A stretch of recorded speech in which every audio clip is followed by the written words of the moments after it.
Olá pessoal, Ricardo Marocchio aqui novamente. Uma das formas mais comuns de se apresentar conjuntos de dados em páginas HTML é a forma tabular, ou seja, usando uma tabela. Uma tabela é composta por linhas e colunas, sendo que cada interseção entre linha e coluna é chamada de célula. Nesta aula, nós veremos como criar tabelas com diferentes configurações.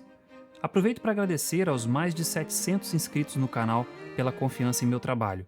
Se você ainda não é inscrito, junte-se a nós. Todas as semanas tem conteúdo novo sobre programação de computadores e em breve teremos também conteúdos relacionados à robótica e a desenvolvimento de jogos digitais. Antes de irmos ao conteúdo, não se esqueça também de deixar um like se gostar desse vídeo. Agora sim, vamos à aula. Nós vamos começar criando um novo arquivo. Portanto, eu vou aqui em aula, vou clicar para criar um novo arquivo que eu vou chamar de index.html. Nesse novo arquivo eu já vou inicializar aqui com um template. Vou fazer algumas modificações aqui rapidamente. O elemento HTML responsável pela criação de tabelas é o elemento table. Vamos adicionar um aqui no nosso documento. Conforme eu mencionei no início, uma tabela é composta por linhas e colunas, sendo que a interseção entre cada linha e coluna é uma célula. Vamos começar adicionando uma linha à tabela. O elemento tr de table row é o elemento correspondente a uma linha da tabela. Uma linha de tabela pode conter vários elementos de células. Os elementos de células são do tipo TD. Como pode ser visto, o TD é um elemento container, é um elemento que pode conter outros elementos. Uma linha pode conter também múltiplos elementos do tipo TD, ou seja, uma linha pode conter múltiplas células. Eu vou digitar um valor aqui nessa célula. Para a gente conseguir visualizar o resultado em tempo real, eu vou fechar aqui o explorador de arquivos e vou dividir a tela em duas aqui no menu View, Editor Layout, Two Columns. Agora eu vou dar Shift Ctrl P e vou em Simple Browser. Vou digitar aqui o endereço, que é 127.0.0.1.5500. Por enquanto não tem nada para ser mostrado, eu vou arrastar para cá. Na verdade, conteúdo para ser mostrado até já temos. Temos aqui um título com uma linha horizontal e uma tabela com uma linha e uma coluna ou uma célula.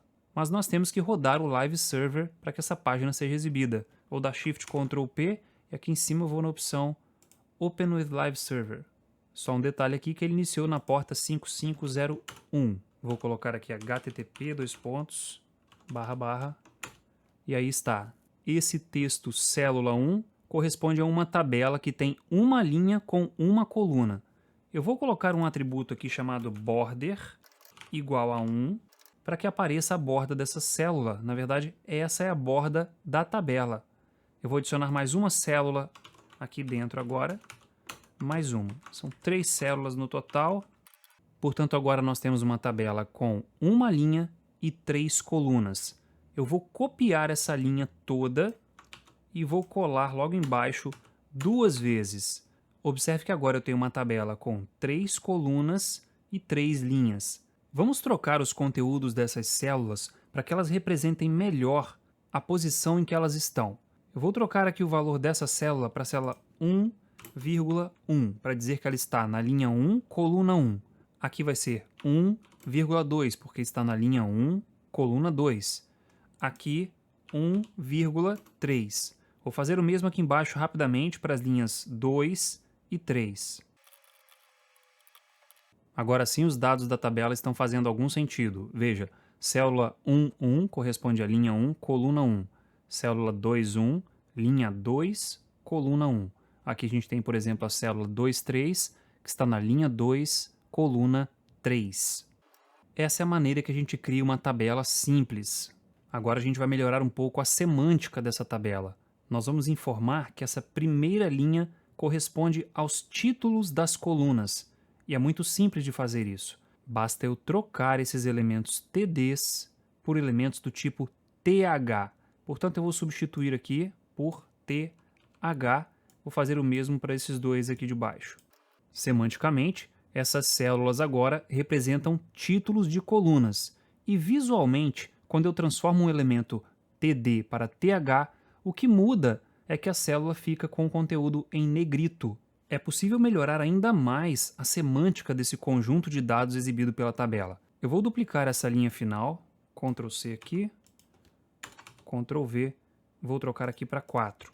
Agora eu vou usar alguns elementos especiais da HTML para agrupar essas linhas em cabeçalho, corpo e rodapé de tabela. Vamos fazer isso. Vamos começar pelo cabeçalho. Eu vou envolver esse TR aqui pelo elemento tHead. Vou fechar aqui e vou colocar a tag de fechamento aqui embaixo. Esse é o elemento tHead. Vou dar Shift Alt F para formatar. Agora nós já temos a seção de cabeçalho da tabela. A seção de cabeçalho, inclusive, pode ter mais de uma linha, como nós vamos ver mais adiante. Agora eu vou fazer a seção do corpo da tabela. Aqui embaixo do fechamento de tHead, eu vou abrir uma tag do tipo tBody. Vou pegar o fechamento dessa tag, vou colocar logo depois da terceira linha. Agora Shift Alt F para formatar. Agora a tabela está transmitindo a informação semântica de que as linhas 2 e 3 correspondem a linhas do corpo da tabela. Para concluir essa parte da semântica, vou informar que essa última linha corresponde ao rodapé da tabela. Para isso, basta eu adicionar aqui o elemento tFoot. Vou pegar o fechamento e vou colocar logo depois da linha. Shift Alt F para formatar. Agora sim, temos o conjunto de dados mostrado pela tabela, semanticamente dividido em cabeçalho, corpo e rodapé. Além de eu fazer essa divisão semântica, posteriormente eu posso usar esses elementos de agrupamento para dar formatações específicas para essas linhas e células usando CSS. Eu posso indicar um código CSS específico para formatar rodapés, específico para formatar corpo de tabela e outro específico para formatar cabeçalho de tabela. Nós não faremos isso agora, mas é importante que você saiba que, além da característica semântica proporcionada por esses elementos, eu ainda tenho essa possibilidade de colocar formatações visuais específicas para esses tipos de agrupamento. Nós faremos isso quando estudarmos CSS. Existe um outro elemento HTML específico para se colocar títulos da tabela. Aqui em cima, logo depois de abrir a tabela, e esse elemento obrigatoriamente tem que vir aqui, eu vou colocar um elemento do tipo caption. E aqui eu coloco o título da tabela. Título da tabela. Quero ressaltar que nós estamos construindo o conteúdo, a estrutura da página. Portanto, não se preocupe nesse momento com o aspecto visual. Isso tudo pode ser tranquilamente formatado posteriormente usando o CSS. O importante agora é entender o propósito de cada elemento que nós estamos estudando e a característica semântica que ele apresenta. Agora eu vou fazer uma modificação aqui na parte do cabeçalho para que o nosso cabeçalho seja composto por duas linhas. E dentro dessas duas linhas, eu quero fazer operações de expansão de células. Vamos começar duplicando aqui para duas linhas. Ctrl C, Ctrl V, e vou trocar agora algumas coisas aqui. Aqui eu vou colocar nome completo. Veja que já apareceu aqui nessa célula, nome completo. Agora eu quero fazer uma coisa um pouco diferente. Nessa região aqui, eu quero fazer uma expansão de células. Eu quero fazer com que a célula nome completo ocupe essas duas colunas aqui. Aqui embaixo eu quero mostrar primeiro nome e aqui sobrenome. E eu quero fazer com que essas duas células funcionem como se fossem uma só. Vamos ver como fazer isso. Conforme eu mencionei, essa célula vai ocupar o lugar de duas. Portanto, considerando que a minha tabela tem no máximo 3 células de largura, eu vou deixar aqui somente com 2 células, sabendo que a primeira vai ocupar o lugar de duas. E vamos ver como fazer isso. Aqui eu vou adicionar o atributo colspan igual 2. Veja o que aconteceu na tabela. A minha célula nome completo está ocupando o espaço de 2 células, ou 2 colunas, porque eu usei colspan, que promove uma expansão de colunas. Agora eu vou trocar esse título aqui para idade. Porém, como eu também mencionei, eu quero que essa célula idade ocupe essa linha de cima e essa linha de baixo. Nós vamos fazer isso usando o recurso rowSpan. Vou colocar aqui rowSpan igual a 2. Veja que a célula se expandiu para a linha de baixo, mas a célula 1,3 foi jogada para a direita. Na verdade, o que acontece é que quando uma célula se expande para baixo, naquele local embaixo não deveria existir outra célula. Então o que eu vou fazer aqui é remover a célula 1,3. E agora a tabela vai se ajeitar. Vou só ajeitar esse código aqui. Pronto. Agora eu posso trocar os valores dessas duas células aqui. Aqui eu vou colocar nome e aqui sobrenome. Claro que, por exemplo, ficar legal, eu teria que preencher aqui com vários nomes, vários sobrenomes e várias idades, mas eu não vou perder tempo com isso. O importante aqui é compreender como uma célula se expande em colunas e como ela se expande em linhas. É sempre importante ter em mente que a referência é a quantidade máxima de colunas da tabela. Portanto, aqui a gente já viu que a linha que tem a maior quantidade de células ou de colunas tem 3 células. Portanto, toda vez que eu fizer uma expansão em colunas, eu tenho que obedecer esse tamanho de 3. Aqui, por exemplo, já que eu tenho uma célula ocupando 2 colunas, eu só posso ter mais uma. É o que acontece aqui. Ah, mas essa célula também tem uma expansão. Ok, mas essa expansão é em linha. Nesse caso, a célula de baixo tem 2 colunas sem nenhuma expansão, o que quer dizer que a expansão em linha dessa célula vai ocupar uma célula da linha de baixo. Portanto, quando uma célula tem row span, deve-se contar uma célula a mais para a linha de baixo. E essa linha de baixo vai poder possuir no máximo a quantidade total de colunas da tabela, menos a quantidade de células da linha anterior que se expande para a linha de baixo. Bem, os elementos responsáveis pela organização de uma tabela, pela estruturação dos dados de uma tabela, são esses que nós vimos até agora. A gente vai ver agora alguns atributos relacionados ao elemento table. Vou dar um F11 aqui para aumentar o espaço do editor e vamos trabalhar com alguns atributos agora. O primeiro deles vai ser o atributo width, igual, aqui eu coloco um percentual, vou colocar 60%. Significa que essa tabela vai ocupar 60% da largura disponível na página. Agora eu quero fazer uma observação muito importante. Esses atributos que eu estou usando aqui para o elemento table, na verdade, caíram em desuso ou estão obsoletos. Eu estou usando para a gente ver o que é possível formatar na tabela. Entretanto, nos dias atuais, todas essas formatações são feitas usando CSS. Mas como nós não estudamos CSS ainda, a gente vai usar esses atributos obsoletos para ver as possibilidades e mais adiante nós vamos ver como substituir esses atributos por propriedades CSS. Além da largura, eu tenho também o espaçamento entre o conteúdo de uma célula e a sua borda, que é o atributo cell padding. Vou colocar aqui igual a 5, por exemplo. Veja o que vai acontecer. O espaçamento entre o conteúdo da célula e a sua borda aumentou.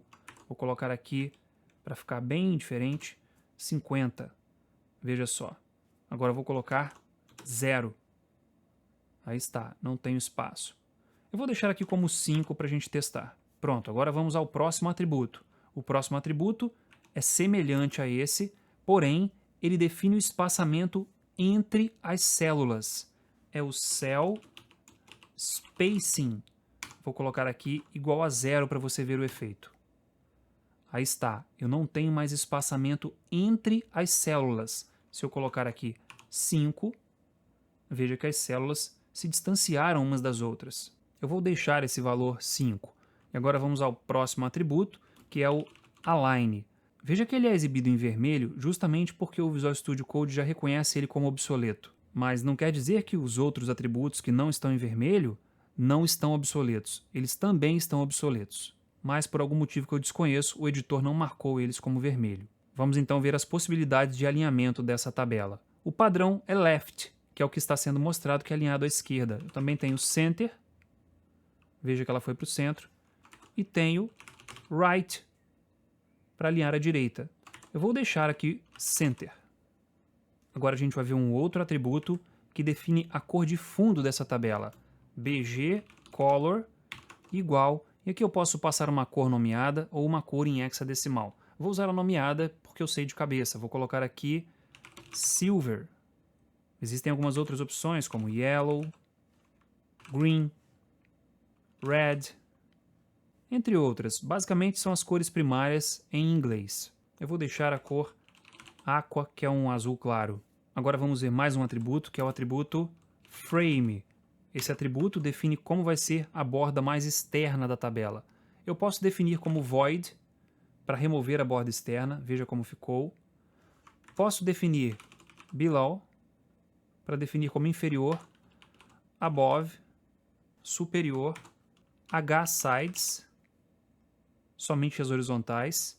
Assim como eu tenho h-sides, eu tenho v-sides, somente as verticais. Eu tenho também LHS, somente à esquerda, e eu tenho RHS, somente à direita. Por fim, eu tenho o padrão box. Eu vou deixar esse valor aí. Agora a gente vai ver como trabalhar com as divisões internas da tabela. Vou colocar aqui o atributo rules, que pode ser none, para nenhuma divisão interna. Pode ser também rows, para colocar divisões somente entre linhas. Pode ser cols, para colocar divisões somente entre colunas. E pode ser all. Veja que quando eu uso divisões dessa maneira, eu não vejo mais o espaçamento entre as células. Vou remover o atributo para você notar isso. Ctrl X aqui. Lá está, agora tem espaçamento entre as células. Vou voltar com o atributo. Agora eu não tenho mais espaçamento entre as células. Agora, suponha que eu queira reduzir a largura somente da coluna idade.